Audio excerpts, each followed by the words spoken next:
A7 news चॅनलमध्ये आपले स्वागत. कळमनुरी नगर परिषदेकडून होणारी सक्तीची पाणीपट्टी वसुली थांबावी व पाणीपुरवठा सुरळीत करण्यात यावा. फक्त 60 दिवसांची पाणीपट्टी वसुली करण्यात यावी अशी मोहम्मद नाझीम रझवी यांची मागणी.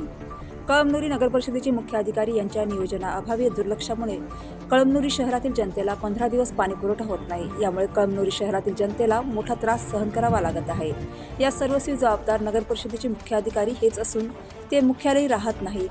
इसापूर धरणात पाण्याची काही कमी नाही, परंतु कळमनुरी शहरातील जनतेला 15 दिवस पाणीपुरवठा होत नाही आणि मुख्य अधिकारी हे नगर परिषद कर्मचाऱ्यांमार्फत जनतेकडून सक्तीची वसुली 1 वर्षाची वसुली म्हणजे 360 दिवसाची पाणीपट्टी करण्यात येते आणि जनतेला फक्त 60 दिवस पाणीपुरवठा करण्यात येतो.